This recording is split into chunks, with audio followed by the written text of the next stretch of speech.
Nagsisimula ang video na ito, nang nanahimik si Tilly ng sandali bago tuluyang itanong ang tanong na kanina pa nasa kanyang isipan. Sino ang taong nakaupo sa harap niya ngayon? Nagulat siya sa bilis ng sagot ni Roland. Sinabi ni Roland na siya ang kanyang kapatid, si Roland Wimbledon, ang ika-4 na prinsipe ng Grey Castle. Inamin ni Roland na malaki na ang kanyang ipinagbago, ngunit handa siyang ipaliwanag ang lahat ng dahan-dahan kay Tilly. Nagsimula ang lahat nang iligtas niya ang isang mangkukulam. Hindi komplikado ang kwento, ngunit malalim itong nakakaantig. Matapos niyang isalaysay ang lahat ng nangyari mula nang siya'y naitalaga sa border town, sa Asensya, isang mangkukulam na nagngangalang Ana ang malalim na nakaantig kay Roland. Sa pamamagitan ng nailigtas na mangkukulam, nakita niya ang kasamaan ng simbahan at ang panlilinlang nito sa mga tao.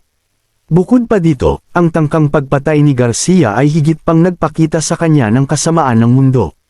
At kahit nagtatago siya sa sulok, hindi siya nakatakas sa anino ng kasamaan. Sa wakas, nagpasya siyang baguhin ang lahat.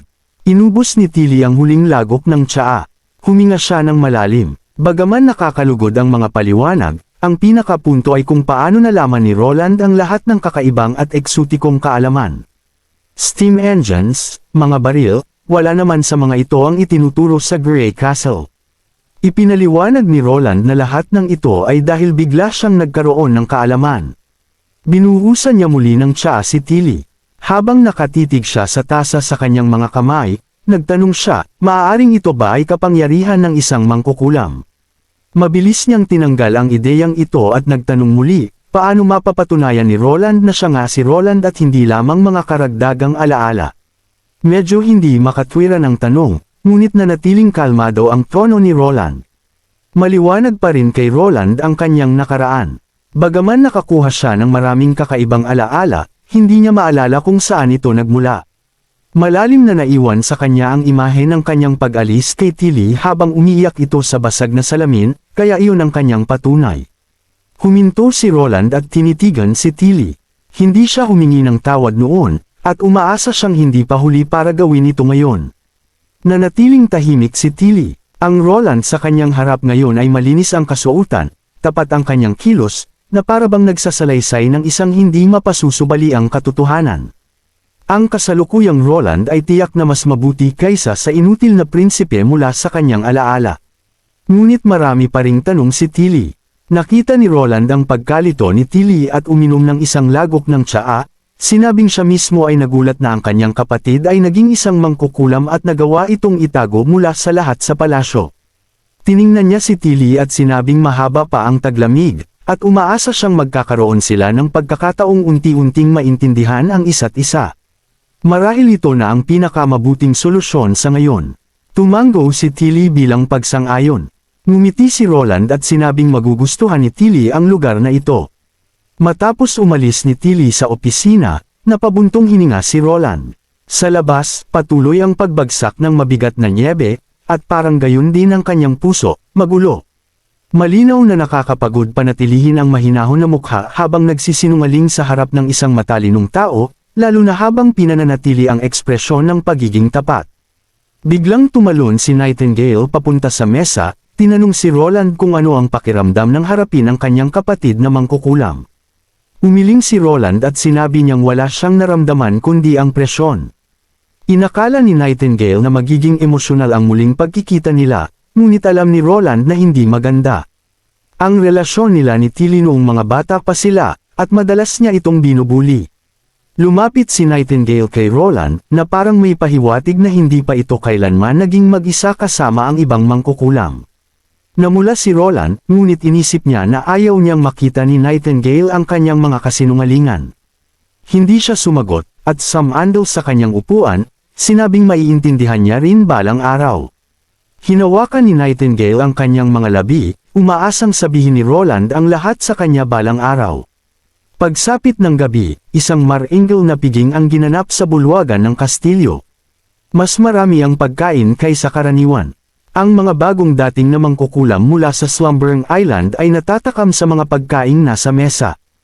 Ang mga dating mababa ang tingin sa pagkain sa border town ay ngayon namumula sa kahihiyan. Sa gitna ng kalansing ng mga baso at pag-ilaw ng mga kandila, natapos ang piging sa isang masigla at maayos na kalagayan. Matapos ang hapunan, si Roland ay nakaupo kasama ang mga miyembro ng samahan ng mga mangkukulam sa isang gilid ng mahabang mesa. Si Tilly at ang mga mangkukulam ng Slumberng Island ay nakaupo sa kabilang gilid. Si Maggie, dahil sa kasensitibo ng kanyang pagkakakilanlan, ay nagbago ng anyo bilang kalapati at pumwesto sa chandelier sa itaas. Si Tilly ang unang nagsalita. Bukod sa nais niyang tulungan ng border town na mapaalis ang mga demonic beasts, balak din niyang bawiin ang 5 mangkukulam na ipinadala niya dati. Maikli niyang inilalarawan ang kasalukuyang sitwasyon sa Slumberng Island, mga problema sa pagkain at tirahan na kailangan ni Lian at Honey upang lutisin. Nakaramdam ng sakit ng ulo si Roland. Kayang harapin ng unang hukbo ang pagtaboy sa mga demonic beasts, at halos hindi na kailangan ng mga mangkukulam na lumaban, maliban sa pagharap sa mga mabilis at maliksing halo-halong lahi. Ngunit pagdating sa konstruksyon, hindi mapapalitan ng mga mangkukulam. Hindi pa naaabot ang daungan sa kabundukan, kalahati pa lamang ang nagagawa sa pantalan, at nais pa niyang magpatayo ng higit pang mga bahay sa kuweba. Nang itanong niya kung maaari pa bang ipagpaliban ng kaunti, malungkot na umiling si Tilly. Nakakita siya ng mga demonic sea beasts sa tubig at natatakot na ang mga nilalang na ito ay magiging mas mabagsik pa. Mas ligtas ang maagang pag-alis. Wala nang ibang magawa si Roland kundi magbigay ng huling pagsubok. Bukod kina Lian at Honey, ang 3 pang iba ay hindi pa natatapos ang kanilang pangunahing edukasyon, at ayaw niyang mag-drop out sila ng kalahati pa lang. Hindi napigilan ni Tilly ang ngumiti, alam niyang pinapahalagahan sila ni Roland. Nabasa ni Tilly ang nasa isip ni Roland, kaya tinanong niya kung paano niya balak gamitin ang kanilang mga kakayahan. Nagbigay si Roland ng maikling paliwanag tungkol sa pagpapatibay ng mga bahagi ng metal at paggawa ng serbesa. Naalala ni Tilly kung paano unang nag-alala sina Candle at Evelyn na baka walang silbi ang kanilang mga kakayahan sa Slumberng Island, at madalas silang nag-aalinlangan. Hindi na tinapos ni Tilly ang kanyang pangungusap, ngunit inisip ni Roland na ito ay may kinalaman sa pagharap sa diskriminasyon, tulad ng naranasan ni Rem noong nasa Witch Association pa siya. Natutuwa si Tilly na nais ni Roland na panatilihin sila. Tumingin siya kina Evelyn at sa iba pa, sabik na marinig ang kanilang opinyon. Si Sylvie ang unang sumagot, sinasabing susunod siya kay Tilly. Mahina namang sinabi ni Candle na kahit saan siya pwedeng magpunta. Tahimik muna si Evelyn bago nagsabing kung kailangan siya ni Tilly, babalik siya sa Slumberng Island. Kung hindi, mas nais niyang manatili sa border town. Saglit siyang huminto at idinagdag na marami pa siyang kailangang matutunan. Napansin ni Tilly ang kaba ni Evelyn at tiniyak niya sa kanila na malaya silang makakabalik sa 2 lugar anumang oras. Pagkatapos ay humarap si Tilly sa kanyang kapatid, ipinahayag ang kanyang kagustuhang imbitahan ang mga mangkukulam mula sa border town na bumisita sa Slumberng Isle. Umaasa siya na sa pamamagitan ng kanilang pagsisikap, magkakaroon ng pagkakataon ang mga mangkukulam na mabuhay ng malaya sa hinaharap. Tumango si Roland. Inaalala ang huling beses na tinawag siya ni Tilly na, kapatid, na mahigit 1 dekada na ang nakalipas. Ngumiti siya at sinabing, malapit na ang araw na iyon. Naglinis ng lalamunan si Roland at nagsalita sa seryosong tono, ngayon, pag-usapan natin ang tungkol sa mga demonyo at ang mga guho.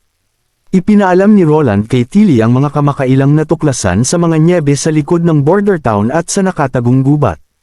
Ang maagang pagdating ng mabigat na nyebe ay nagpahinto sa kanyang mga plano na tuklasin ang mga guho at iligtas ang mangkukulam. Namangha si Tilly nang marinig na napakalapit ng hukbo ng mga demonyo at na ang mga guho na mahigit 400 taon na ang tanda ay mayroon pa ring mga naninirahan. Plano ni Roland na magtayo ng mga bantayan sa kahabaan ng baybayin upang subaybayan ang kilos ng mga demonyo. Pinaikit ni Tilly ang kanyang mga mata upang mag-isip, naalala ang mainit na hanging lobo ni Roland. Iminungkahi niyang iligtas nila ang mangkukulam mula sa mga guho sa mga susunod na araw. Sumagot si Roland na ang lobo ay kayang magdala ng 10 tao lamang, at ang mas malaking isa ay kayang magdala ng hanggang 15 tao. Alinman sa dalawa, imposible itong isama ang mga sundalo ng First Army. Kung makakasagupan nila ang mga demonyo, maaaring masaktan ang mga mangkukulam, at kasama na ang mga halimaw na demonyo sa mga bundok. Inisip niyang masyadong delikado ito. Binanggit ni Tilly na mayroon na silang savi, na ang hindi nakikitang harang ay kayang protektahan laban sa mga sibat, habang si Ash ay kayang magpalakas ng husto sa kanilang kapangyarihan sa pakikipaglaban. Nag-alangan si Roland. Noong huli silang lumaban sa mga demonyo, nagdusa sila dahil sa kalamangan ng mga demonyo sa ere. Ngunit naalala niya ang kakayahan ni Sylvie na magmanman, ang malakas na mga kapangyarihan ni Nightingale at Ash, at ang dobleng mga kalasag ni Anna at Savi upang tiyakin ang kaligtasan ng koponan. Tumingin siyang muli kay Tilly, tinanong siya kung sigurado siya sa kanyang desisyon. Tapat na sumagot si Tilly, ang maagang pagdating ng buwan ng mga demonyo at ang paglitaw ng mga halimaw sa dagat ay nagbibigay sa akin ng masamang pakiramdam.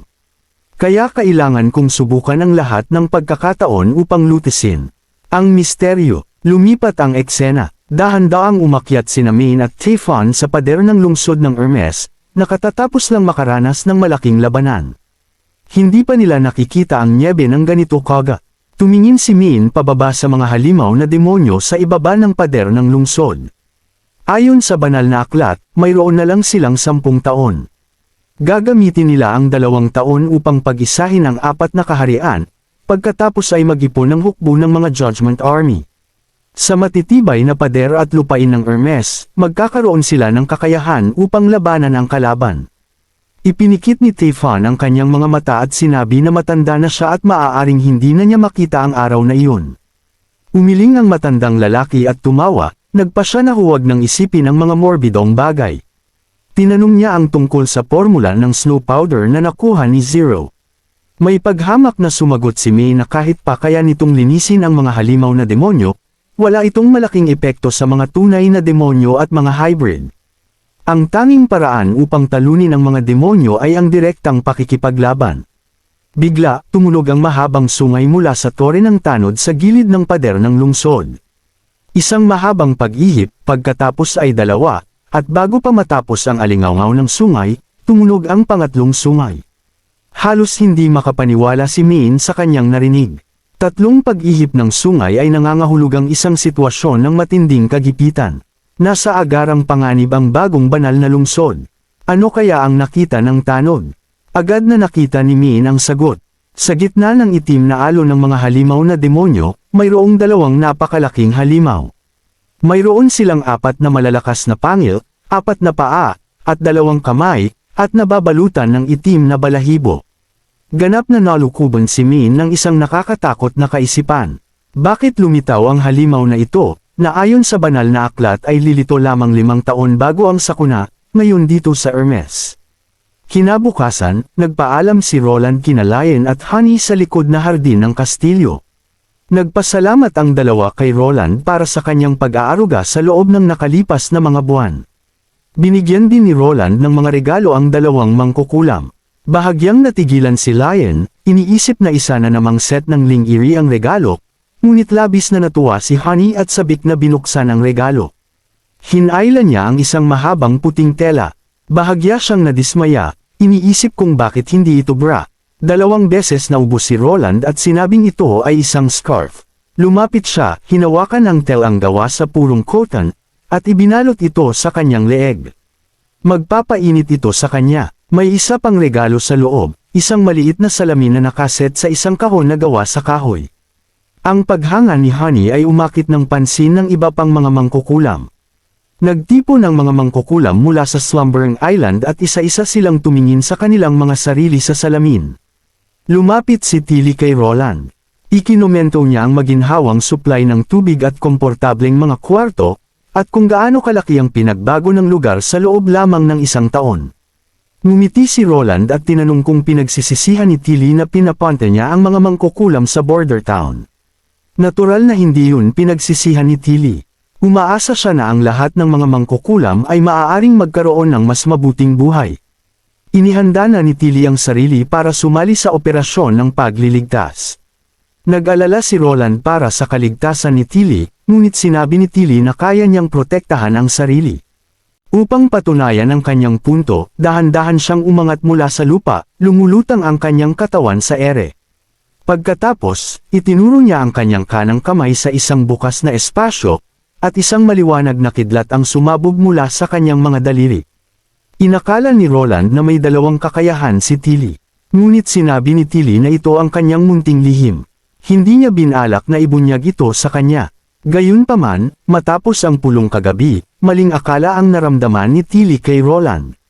Natutuwa siya na tapat na sinabi ni Roland ang tungkol sa sinaunang mga guho at ibinahagi ang kanyang kaalaman at nakaramdam din ng kaunting pagsisisi. Sinabi ni Roland na nauunawaan niya, pagkatapos ay tinanong ni Tilly tungkol sa damit na binanggit ni Honey kanina. Halos mabulunan si Roland sa kanyang sariling laway at umubo ng 2 beses bago imungkahi na maaari niyang tanungin sina Sylvie o Evelyn. Mukhang medyo hindi nasiyahan si Tilly, iniisip na may itinatago talaga si Roland sa kanya. Pinauwi ni Roland sina Lynn at Honey gamit ang hot air balloon, at nagsimula silang mag-usap. Nagsimulang muling pag-usapan ni Tilly ang tungkol sa mga guho. Nagtataka si Tilly kung bakit ang mga guhong ito na pag-aari ng simbahan ay inabandona. Maraming bagay ang misteryo, tulad ng kasaysayan ng 400 taon na ang nakalilipas, ang pinagmulan ng Diyos, at ang mga magic na bato at mga demonyo. Matapos mag-isip, tinanong ni Tilly si Roland, hindi mo ba nararamdaman na parang bigla na lang lumitaw ang simbahan? Nang bumalik si Roland sa kanyang opisina, nanatili sa kanyang isipan ang tanong na ito. Pumikit siya, iniisip ang mga relihiyon ng modernong mundo, na bawat isa ay mayroong kompletong kasaysayan at isang kompletong kwento na naglalarawan sa kapangyarihan ng Diyos at pinagmulan.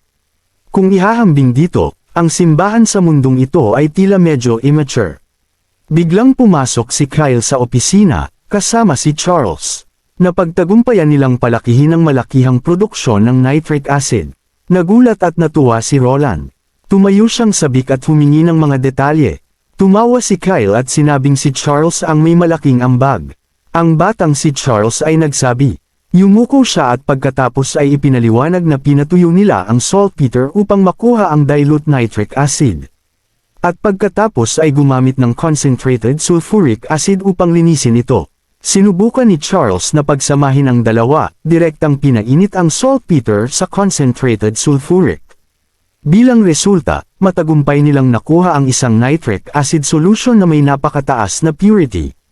Agad na naisip ni Roland ang exothermic reactions, ngunit hindi ito pareho. Mismong si Charles ay hindi alam kung bakit ito gumana. Nagsagawa siya ng maraming eksperimento pagkatapos nito at naniniwala na ang kanyang tuklas ay nagkataon lamang. Sumingit si Kyle na nagpapaliwanag na gumawa siya ng ilang deduksyon ayon sa chemical formula. Hinulaan niya na ang ilang sangkap sa saltpeter ay tumugon sa sulfuric acid upang makagawa ng nitric acid, na sumangan nang ito ay pinainit. Biglang naalala ni Roland na binanggit nga ng kanyang chemistry textbook na bago ang invention ng artificial ammonia production. Gumagamit ang mga tao ng sulfuric acid upang makagawa ng nitric acid. At sodium nitrate o potassium nitrate upang mag-react sa concentrated sulfuric acid upang makagawa ng nitric acid, na siyang pinakalumang industrial method. Siyempre, dahil ang pamamaraang ito ay gumagamit ng malaking dami ng sulfuric acid at sobrang corrosive sa mga kagamitan, agad itong napalitan ng mas advanced na teknolohiya. Ngunit hindi ito magiging problema sa border town. Tungkol naman sa matinding corrosiveness ng nitric acid vapor, malulutas ito ni Saria. Masayang pinalo ni Roland sa balikat si Charles. May isa pang tungkulin para sa kanya. Seryosong sinabi niya, ngayong mayroon na silang mapagkakatiwalaang pinagmumula ng nitric acid. Ang susunod na hakbang ay subukan na gumawa ng isang napakadelikadong bagay, nitroglycerin. Gaano ito kapanganib? Ang mabilis na pagbabago ng temperatura, shocks, impact, at friction ay maaaring magdulot ng pagsabog. Gayunpaman, ang mga alchemists ay hindi nakikita ito bilang isang panganib kundi isang nakakapukaw na interes. Kailangan ni Roland ang ganitong uri ng isang makapangyarihang high explosive. At lahat silang tatlo ay nasa sabik na magpasabog ng isang bagay. Ang pinakamalaking interes ni Tilly ay ang maglakad sa mga patag na kalsada ng border town at obserbahan ang remote na lugar na ito na nagbago ng husto sa ilalim ng pamumuno ni Roland. Ang pinaka-impressive para sa kanya marahil ay ang walang kapantay na kasiglahan na ipinapakita ng maliit na bayan na ito. Tinitigan ni Andrea ang mga naglalakad-lakad sa kalye. Maraming tao ang lumalabas upang magtrabaho kahit sa malamig na panahon. Natural na nagsimulang magtalo sila Ash. Napabuntong hininga si Sylvie at ipinaliwanag na ang dahilan ay simple. Sa taglamig, ang mga karaniwang tao ay ayaw gumalaw dahil nakakaubos ito ng maraming enerhiya. Hindi sila nakakakain ng sapat, at madali silang mahawa ng sipon o sakit. Ngunit ang mga problemang ito ay hindi umiiral sa border town.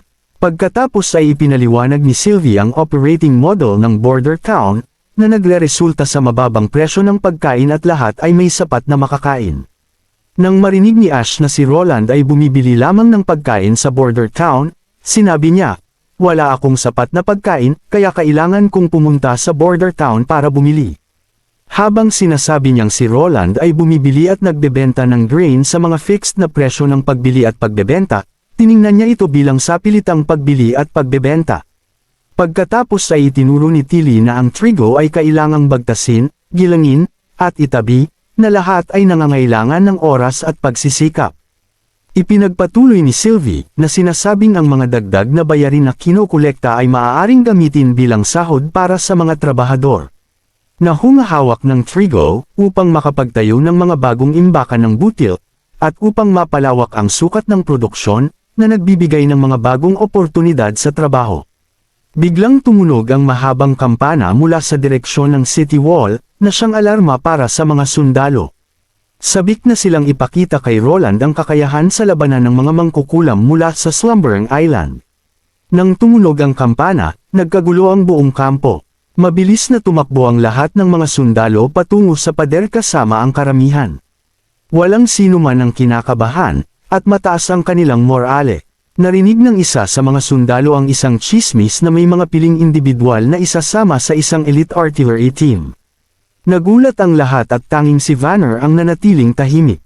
Nakita siya ni Axe isang linggo na ang nakalipas at sinabi sa kanya na may plano si Prinsipe Roland na bumuo ng bagong uri ng kanyan, naganap na naiiba sa mga field guns na kasalukuyang ginagamit, at hindi ito ibibigay sa unang hukbo, kundi ilalagay sa barko. Gagawing ito'y warship na may kakayahang mag-atake mula sa malayo.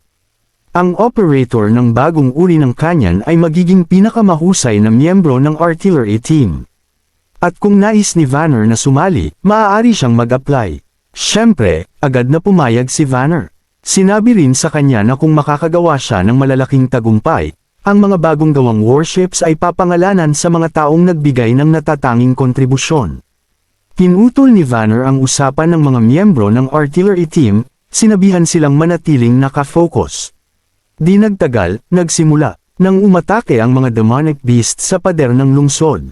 Ang mga bala ng revolving rifle ay sunod-sunod at walang tigil, at ang puting usok ay umakyat mula sa pader. Nang makaakyat si Andrea sa isang sulok ng pader ng lungsod, nakita niya ang isang linya ng mga sundalong nakasuot bilang mga milisyano na nakatayo sa pader.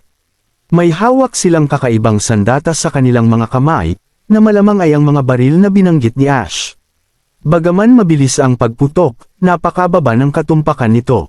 Sinabi ni Ash na ang mga tao dito ay dating mga manero, magsasaka, at mangangaso, at 6 na buwan pa lamang nilang ginagamit ang sandatang ito. Nag-isip si Tilly saglit at tinanong si Sylvie tungkol sa mga baril. Sinabi ni Sylvie na ang mga baril ay katulad ng mga pana, ngunit nagpapaputok ng maliit na bola gamit ang puwersa ng pagsabog ng pulbura. Biglang may sumugod na nilalang na mukhang higanting pagong, na may malaking talukap sa likod. Agad na tumindi ang sigla ni Andrea. Hiniling niya kay Ash na siya'y takpan, at si Ash ay napilitan na bunutin ang malaking espada mula sa kanyang likod, handa sa labanan. Pinigilan siya ni Sylvie, ngunit hindi narinig ni Andrea ang huling bahagi ng mga salita ni Sylvie. Ang tanging narinig niya ay isang malakas na pagsabog, parang kidlat na sumabog sa tabi ng kanyang mga tainga. Paglingon niya, sabay-sabay na sumabog ang mga metal na tubular na bagay sa pader ng lungsod, nagbuga ng apoy. Ang mga mahahaba at matitigas na tubo ay nagpapaputok ng bala na malayong lumampas sa abot ng kanyang mga palaso. Hindi nagtagal ang labanan at mabilis itong natapos. Isang patong ng mga bangkay ng mga demonyong hayop ang natagpuan sa harap ng pader ng lungsod, at ang umaagos na mainit na dugo ay nagdulot ng puting usok na lumutang sa ibabaw ng nyebe. Tila walang pagbabago ang mundo, ngunit ang mainit at magiliw na kalikasan ng maliit na bayang ito ay nanatili, iniwan ng isang malalim na impresyon sa lahat ng bumisita o nanirahan dito. Lumipat ang eksena, tinitingnan ang iba't ibang uri ng pagkain sa mesa, lalo pang nabagabag si Andrea. Maging sandata man o pagkain, lahat ay napakalakas. Palagi niyang iniisip na ang pagkain na may halong iba't ibang pampalasa at sarsa ay isang labis na ordinaryong paraan ng pagkain, at ang mga pampalasa ay ginagamit lamang upang itago ang mga kakulangan ng pagkain. Ngunit ang bawat putahe sa mesa ay napakasarap. Maging ang mga kabute o ang tila ordinaryong sabaw ng gulay, at higit sa lahat, ang espesyal na panghimagas na sandwich ng sorbetes.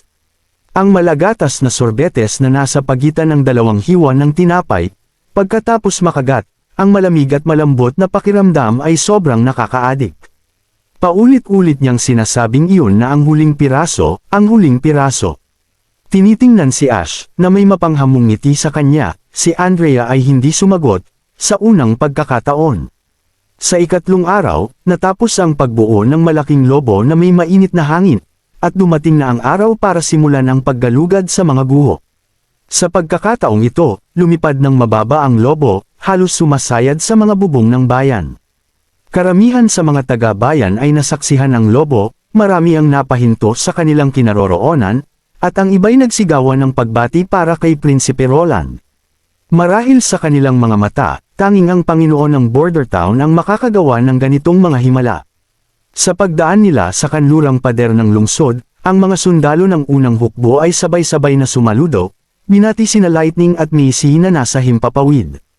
Tiningnan ni Tilly si Lightning, tila gusto talaga niya rito. Napabuntong hininga si Savvy, sinabing ito ang unang pagkakataon na nakita niyang nababalot ng makapal na nyebe ang kanlurang teritoryo. Dati nang nanirahan si Savvy sa kanlurang teritoryo, pagkatapos ay palihim na nagtungo sa Slumbering Island sakay ng bangka matapos makarinig ng mga chismis na may mga mangkukulam roon. Ngayon, naintindihan na ni Wendy kung bakit nang lumabas ang balita. At chismis tungkol sa Border Town na may itinatagong mga mangkukulam ay kumalat, ngunit wala pang mga mangkukulam na dumalaw sa kanila. Nagulat si Savvy nang malaman na si Roland ay nagpakalat din ng mga mensahe upang mang-alap ng mga mangkukulam. Lumapit si Ash at mayabang na nagsabing, talagang nagpapakalat sila ng mga mensahe, at minsan nahuli nila si Tasa. Tumawa si Andrea at sinabing kung hindi nakilala ni Ash si Lady Tilly, malamang ay pumunta na siya sa Border Town noon pa. Sumagot si Ash, sinabing hindi siya gagawa ng kahit ano para kay Prinsipe Roland. Inulit ni Andrea ang sinasabi ni Ash, gaya ng pagsasalita nito, tinawag na prinsipe si Roland, at nag-umpisa na namang magtalo ang dalawa. Hindi napigilan ni Tilly ang mapangiti, sinabing itigil na nila ang pagkakahati, maging ito man ay Slumbering Island o Border Town. Lumingon siya, at ang kanyang tingin ay sumaklaw sa maraming mga mangkukulam. Tumango at ngumiti sina Nightingale at Anna bilang pag-amin. Ang tingin ni Tilly ay napunta kay Anna. Kung kailangan niyang pumili ng isa sa kanila na may pinakamalalim na impresyon marahil ay ang babaeng ito na nagkaroon ng malalim na impluensya kay Roland. Biglang, tumingin pababa si Lightning. Pagdating nila sa kanilang destinasyon, lahat ay nagulat sa nakita. Ang tore ng bato ay naglaho, at isang malaking butas ang lumitaw sa lupa. Ginamit ni Sylvie ang kanyang kakayahan upang tingnan sa loob.